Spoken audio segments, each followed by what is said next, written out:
नमस्कार दोस्तों, मैं राहुल एक बार फिर से आप सभी का हार्दिक अभिनंदन करता हूं। दोस्तों, आज मैं आपको बताऊंगा हनुमान जी के 8 ऐसे रहस्य जिन्हें जानकर आप हो जाएंगे हैरान, परेशान, आश्चर्यचकित। पर इससे पहले दोस्तों, अगर आपने हमारा चैनल सब्सक्राइब नहीं किया है तो प्लीज़ कर लो मित्रों, क्योंकि ये बिल्कुल निःशुल्क है, बिल्कुल फ्री है। हाँ दोस्तों, इसके लिए आपको कोई भी शुल्क या चार्ज नहीं देना होता। और इसका एक फ़ायदा यह भी है कि मैं जब कभी अपने YouTube चैनल पर ऐसे रोचक तथ्य या पौराणिक कथा अपलोड करूंगा तो ये सर्वप्रथम आपके पास पहुंचती है, बिना किसी रुकावट या व्यवधान के। तो दोस्तों, अगर अभी तक आपने हमारा चैनल सब्सक्राइब नहीं किया है तो नीचे सब्सक्राइब का बटन दिया हुआ है, उस पर क्लिक करें और हमारा चैनल अवश्य सब्सक्राइब करें। दोस्तों, आइए जानते हैं हनुमान जी से जुड़े रहस्यों के बारे में। दोस्तों, बगैर हनुमान जी के रामायण कभी पूर्ण नहीं होती, तथा रामायण में राम एवं रावण युद्ध में हनुमान जी ही एकमात्र ऐसे योद्धा थे जिन्हें कोई भी किसी भी प्रकार से क्षति नहीं पहुंचा पाया था। दोस्तों, आज हम आपको हनुमान जी के बारे में कुछ नई बात बताने जा रहे हैं, जिनके बारे में शायद आपने कभी पढ़ा या सुना हो। दोस्तों, हनुमान जी के संबंध में 8 अनोखे रहस्य आपको अवश्य ही आश्चर्यचकित होने पर मजबूर कर देंगे। दोस्तों, हनुमान जी की पहली स्तुति। दोस्तों, जब हनुमान जी लंका का दहन कर रहे थे तब उन्होंने अशोक वाटिका को इसलिए नहीं जलाया क्योंकि वहां सीता जी को रखा गया था। दूसरी ओर उन्होंने विभीषण का भवन इसलिए नहीं जलाया क्योंकि विभीषण के भवन के द्वार पर तुलसी का पौधा लगा था, तथा भगवान विष्णु का पावन चिन्ह शंख, चक्र और गदा भी बना हुआ था। सबसे सुखद तो यह था कि उनके घर के ऊपर राम नाम अंकित था। दोस्तों, यह देखकर हनुमान जी ने उनके भवन को नहीं जलाया था। दोस्तों, जब विभीषण के शरण याचना करने पर सुग्रीव ने राम से उसे शत्रु का भाई व दुष्ट बताकर उसके प्रति आशंका प्रकट की और उसे पकड़कर दंड देने का सुझाव दिया, तब हनुमान जी ने उन्हें दुष्ट के बजाय शिष्ट बताकर शरणागति देने की वकालत की।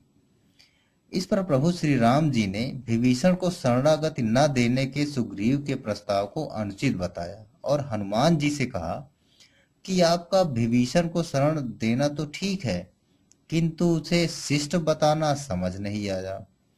दोस्तों, इस पर श्री हनुमान जी ने कहा कि तुम लोग विभीषण को ही देखकर अपना विचार प्रकट कर रहे हो, मेरी ओर से भी तो देखो, मैं क्यों और क्या चाहता हूँ। फिर कुछ देर बाद हनुमान जी ने रुक कर कहा कि जो एक बार विनीत भाव से मेरी शरण की याचना करता है और कहता है कि मैं तेरा हूँ, उसे मैं अभय दान प्रदान कर देता हूँ। यह मेरा व्रत है, इसलिए विभीषण को अवश्य शरण दी जानी चाहिए। इंद्रादि देवताओं के बाद धरती पर सर्वप्रथम विभीषण ने ही हनुमान जी की शरण लेकर उनकी स्तुति की थी।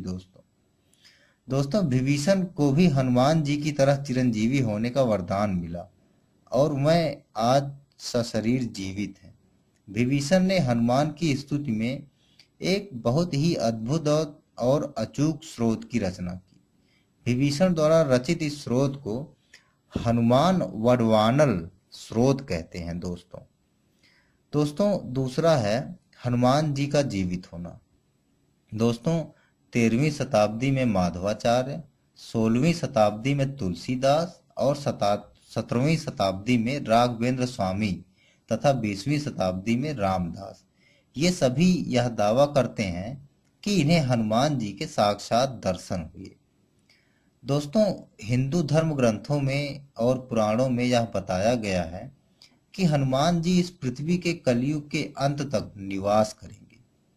हनुमान सहित परशुराम, अश्वत्थामा, विश्वामित्र, विभीषण और राजा बाली सभी सार्वजनिक रूप से इस पृथ्वी पर उस समय प्रकट होंगे जब भगवान विष्णु यहाँ धरती पर कालकी के अवतार में जन्म लेंगे।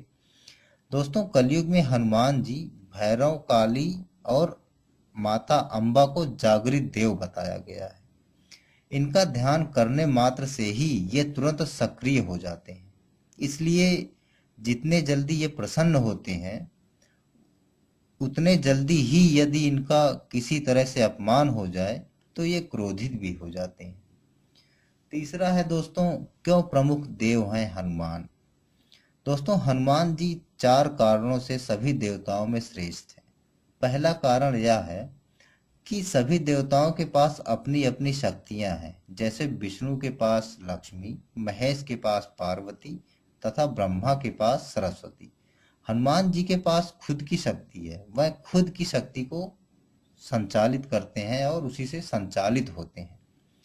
दोस्तों दूसरा कारण यह भी है, इतने शक्तिशाली होने के बावजूद ईश्वर के प्रति पूर्ण समर्पित है। तीसरा यह है कि वह अपने भक्तों की सहायता तुरंत ही करते हैं। और चौथा यह है कि आज भी सशरीर इस ब्रह्मांड में ईश्वर के बाद यदि कोई एक शक्ति है तो वह है हनुमान जी। महावीर विक्रम बजरंगी के समक्ष किसी भी प्रकार की मायावी शक्ति ठहर नहीं सकती। दोस्तों अगला है हनुमान जी के गुरु। दोस्तों हनुमान जी के गुरु थे मातंग ऋषि। वैसे तो हनुमान जी ने कई गुरुओं से शिक्षा ग्रहण करी, जैसे सूर्य देव हो गए, नारद मुनि हो गए, परंतु इनके अलावा ऋषि मातंग ने भी हनुमान जी को शिक्षा दी थी तथा ऋषि मातंग से भी हनुमान जी ने शिक्षा ग्रहण की थी। ऋषि मातंग सबरी के भी गुरु थे और ऐसा माना जाता है कि हनुमान जी का जन्म भी ऋषि मातंग के आश्रम में हुआ था। मातंग ऋषि के आश्रम में माता दुर्गा की कृपा से जिस कन्या का जन्म हुआ उसका नाम देवी मातंगी है। दोस्तों देवी मातंगी सभी 10 महाविद्याओं में से एक है। दोस्तों अगला है हनुमान जी और श्री राम का युद्ध। दोस्तों हनुमान जी और श्री राम का एक बार युद्ध भी हुआ था। गुरु विश्वामित्र ने श्री राम को राजा ययाति का वध करने का आदेश दिया। दोस्तों राजा ययाति अपने प्राण की रक्षा के लिए हनुमान जी की माता अंजना के शरण में गया तथा उनके द्वारा हनुमान जी से यह प्रण करवाया कि वह राजा ययाति की श्री राम से रक्षा करेंगे। दोस्तों माता के आदेश पर हनुमान जी प्रभु राम से राजा ययाति की रक्षा करने लगे। हनुमान जी ने किसी अस्त्र शस्त्र से लड़ने के बजाय प्रभु राम के नाम का जप करना शुरू कर दिया। राम ने हनुमान पर जितने भी बाण चलाए वह सभी व्यर्थ गए। अंत में विश्वामित्र सहित सभी हनुमान जी की राम के प्रति श्रद्धा भक्ति देखकर आश्चर्यचकित रह गए और विश्वामित्र ने राम को युद्ध रोकने का आदेश दिया। राजा ययाति को जीवन दान दिया गया। दोस्तों अगला है कुंती पुत्र भीम हनुमान जी के भाई थे। दोस्तों श्री राम का जन्म 5111 ईस्वी पूर्व हुआ था। हनुमान जी का जन्म श्री राम के जन्म से कुछ वर्ष पूर्व हुआ था। इस तरह श्री कृष्ण का जन्म 3112 इससे पूर्व हुआ था। दोस्तों इस मान में भीम का जन्म श्री कृष्ण के जन्म से कुछ वर्ष पूर्व हुआ। दोस्तों हनुमान जी और भीम के जन्म में लगभग 2002 वर्षों का अंतर है। तब आप सोच रहे होंगे कि वह दोनों आखिर भाई कैसे हुए। दरअसल हनुमान जी पवन पुत्र हैं और कुंती को भीम भी पवन देव के आशीर्वाद से प्राप्त हुए थे। इस मान से दोनों के पिता एक ही हैं। इस तरह भीम को भी पवन पुत्र कहा जाता है। वह दोनों ही अत्यंत शक्तिशाली थे। कहा जाता है कि भीम के पास 1000 हाथियों का बल था। महाभारत काल में उनके समान शक्तिशाली योद्धा उनके बाद केवल उनका पुत्र ही था। दोस्तों अगला है माता जगदम्बा के सेवक हनुमान जी। दोस्तों हनुमान जी भगवान श्री राम के समान ही माँ जगदम्बा के भी बहुत बड़े भक्त थे। हनुमान जी सदैव माँ जगदम्बा के आगे आगे उनकी सेवा के लिए चलते हैं तथा माँ जगदम्बा के पीछे भैरव उनकी सेवा के लिए उनके पीछे रहते हैं। हर मंदिर जहां माता जगदम्बा की प्रतिमा विद्यमान होगी वहां बजरंग बली की प्रतिमा भी अवश्य होगी। कहीं कहीं पर हनुमान जी की गाथा माता वैष्णो देवी से भी जोड़ी जाती है। दोस्तों हनुमान जी ने इस तरह दिया श्री राम का साथ। दोस्तों रावण ने मां जगदम्बा को प्रसन्न करने व राम के साथ युद्ध में विजय प्राप्त करने के लिए यज्ञ करवाया, जिसके लिए उसने उस यज्ञ में बहुत ही उच्च कोटि के ब्राह्मणों को बुलवाया। जब यह यज्ञ चल रहा था, उस समय हनुमान जी अपना रूप बदलकर लंका उस समय उस यज्ञ में पहुंचे। उस यज्ञ को संपन्न कर रहे ब्राह्मणों को खूब सेवा की हनुमान जी ने।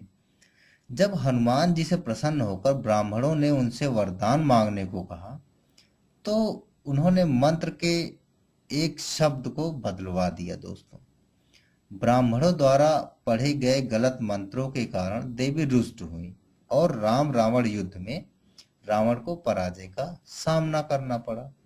इस तरह दोस्तों हनुमान जी ने प्रत्यक्ष रूप में ना सही पर अप्रत्यक्ष रूप में श्री राम जी का साथ दिया था। दोस्तों अगर आपको ये रोचक तथ्य अच्छे लगे हैं तो हमारा चैनल सब्सक्राइब जरूर करें, लाइक और शेयर तो करें ही करें। इसके साथ अगर कोई सुझाव है तो हमारे कमेंट बॉक्स में हमें ज़रूर बताएं, क्योंकि आपके सुझाव की हमें बहुत ज़रूरत है। दोस्तों इसी के साथ मैं राहुल आपसे विदा लेता हूं। नमस्कार।